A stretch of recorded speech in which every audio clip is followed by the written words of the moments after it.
नमस्कार। रुद्राक्ष शिक्षण संस्थान के ऑनलाइन क्लास में आपका स्वागत है। तो संस्कृत व्याकरण का हमारा टॉपिक चल रहा था प्रत्यय, जो हमने पिछले 4 भागों में पूरा कर लिया है। तो आज अपन संस्कृत व्याकरण एक नया टॉपिक शुरू करेंगे जिसका नाम है संधि। संधि संस्कृत के लिए बहुत ही एक अनिवार्य टॉपिक है जिसको अपन बहुत अच्छी तरीके से पढ़ेंगे और समझेंगे। तो आज अपन संधि पढ़ाने जा रहे हैं। तो संधि की परिभाषा सबसे पहले पढ़ेंगे। परिभाषा है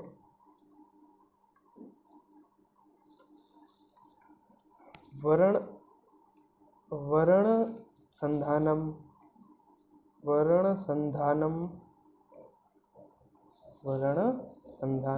संधि।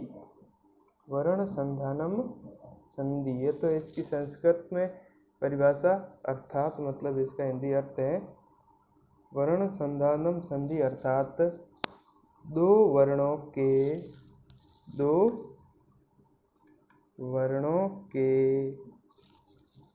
परस्पर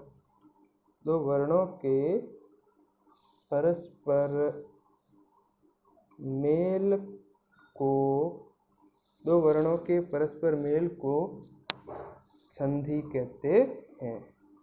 दो वर्णों के परस्पर मेल को संधि कहते हैं। संधि की परिभाषा है वर्ण संधानम संधि अर्थात दो वर्णों के परस्पर मेल को संधि कहते हैं। मेल मतलब दो वर्णों के आपस में मेल को संधि कहते हैं। संधि के भेद। संधि भेदा यानी संधि के प्रकार। संस्कृत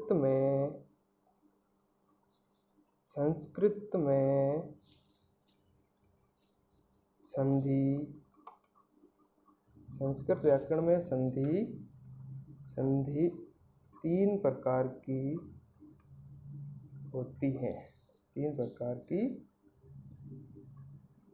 होती है। तो संस्कृत व्याकरण में संधि 3 प्रकार की होती है। पहला भाग है संधि का पहला भाग है अच संधि। और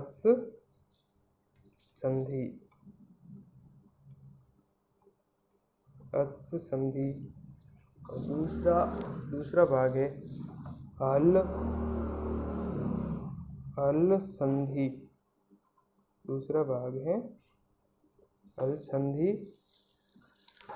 और इसका तीसरा भाग है विसर्ग संधि।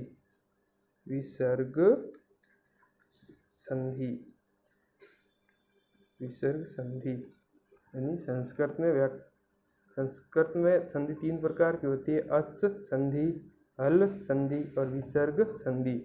अच संधि को हिंदी में कहते हैं स्वर संधि।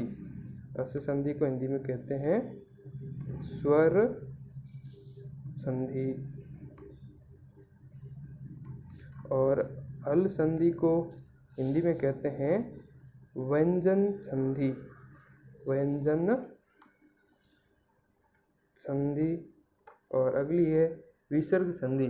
तो विसर्ग संधि को हिंदी में भी विसर्ग संधि कहते हैं और संस्कृत में भी विसर्ग संधि ही कहते हैं।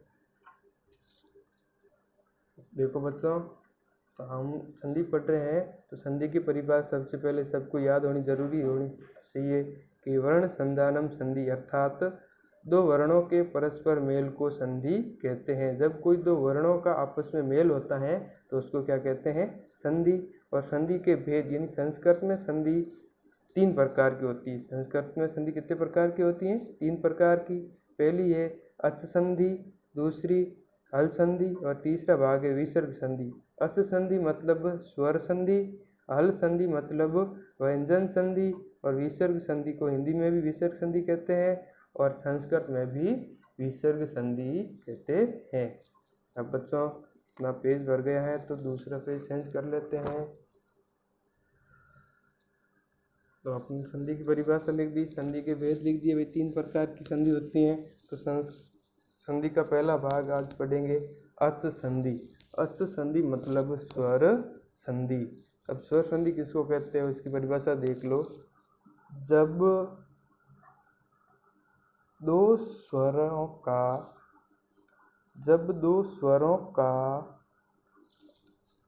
आपस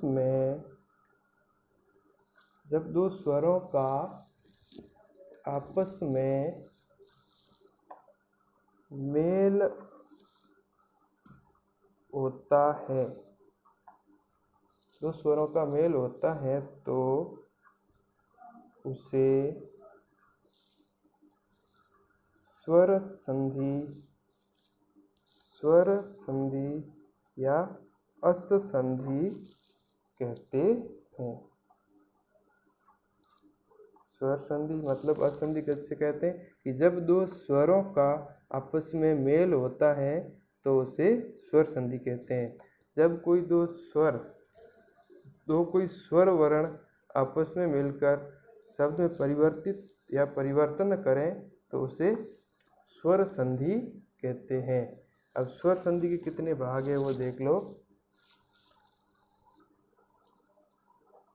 स्वर संधि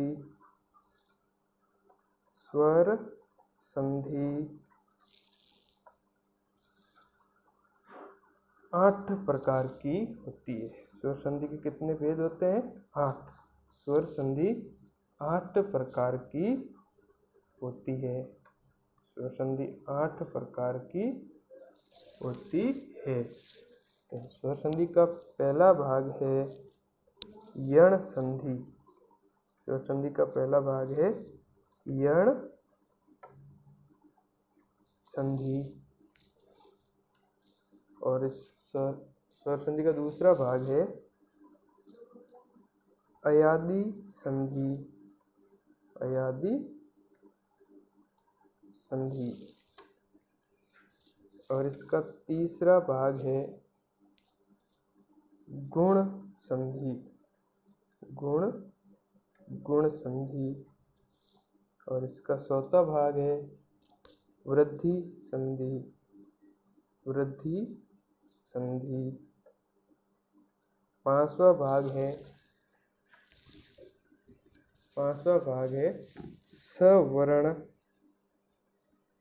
सवर्ण दीर्घ संधि। सवर्ण दीर्घ संधि और इसका अगला छठा भाग है पूर्व रूप संधि। पूर्व रूप संधि और इसका सातवां भाग है पर रूप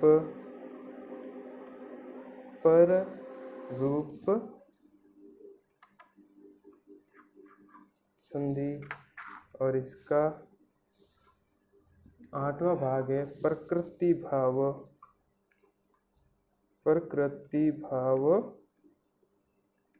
संधि। देखो बच्चों, अच संधि मतलब स्वर संधि 8 प्रकार की होती है। पहला भाग है यण संधि, अयादि संधि, गुण संधि, वृद्धि संधि, सवर्ण दीर्घ संधि। छठा भाग है पूर्व रूप संधि, सातवां भाग है पर रूप संधि और आठवां भाग है प्रकृति भाव संधि।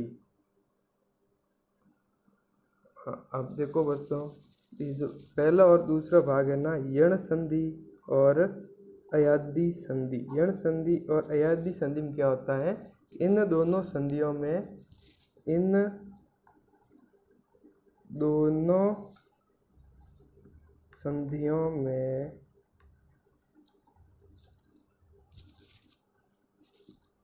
एक वर्ण के या पूर्व या पहले पूर्व वाले एक वर्ण का आदेश होता है। मतलब कैसे होता है देखो, पहली संधि है यण संधि और दूसरी अयादि संधि। इन दोनों संधियों में पूर्व वाले एक वर्ण का आदेश होता है। कैसे देखो, जैसे कि मैंने यहाँ लिखा अति प्लस उत्तम, तो पहला वाला वर्ण यानी प्लस के जस्ट पहला वाला जो वर्ण है ना तो इसी एक वर्ण में इसमें परिवर्तन होगा। इस आगे वाले वर्णों में कोई परिवर्तन नहीं होगा और इस एक वर्ण का परिवर्तन होगा और इसके साथ ये वर्ण जोड़ा जाएगा। यानी इस आगे वाले वर्ण में किसी में कोई परिवर्तन नहीं होगा, सिर्फ इस एक वर्ण में ही परिवर्तन होगा। अब आगे वाली संधि है जैसे गुण संधि, वृद्धि संधि, सवर्ण दीर्घ संधि और पूर्व संधि और पररूप संधि। इन 500 भागों में क्या होगा, देखो कि इन 500 संधियों में इन 500 संधियों में पूर्व और बाद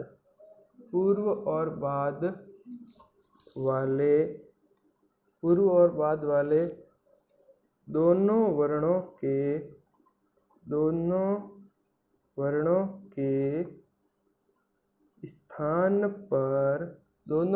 के स्थान पर परिवर्तन होता है। कैसे देखो, अब ये 500 भाग है ना, गुण संधि से लेके पररूप संधि तक। इन संधियों में प्लस के पहले वाले वर्ण का और बाद वाले वर्ण दोनों की जगह परिवर्तन होता है। देखो कैसे, जैसे कि उप प्लस इंद्र, तो इस 500 संधियों में इस प की जगह भी परिवर्तन होगा और इस ई, ये दोनों वर्णों की जगह परिवर्तन होगा। फिर इसमें परिवर्तन होने के बाद जो परिवर्तन यहाँ पे होगा वो स्वर इसके साथ जोड़ा जाएगा। डायरेक्ट प के साथ ई की मात्रा नहीं लगेगी, बल्कि पहले इसकी जगह परिवर्तन होगा और इस पे ई की जगह क्या परिवर्तन होगा, जो स्वर यहाँ आएगा वही स्वर इसके साथ यहाँ पे जोड़ा जाएगा। ये डायरेक्ट ऐसे नहीं होगा।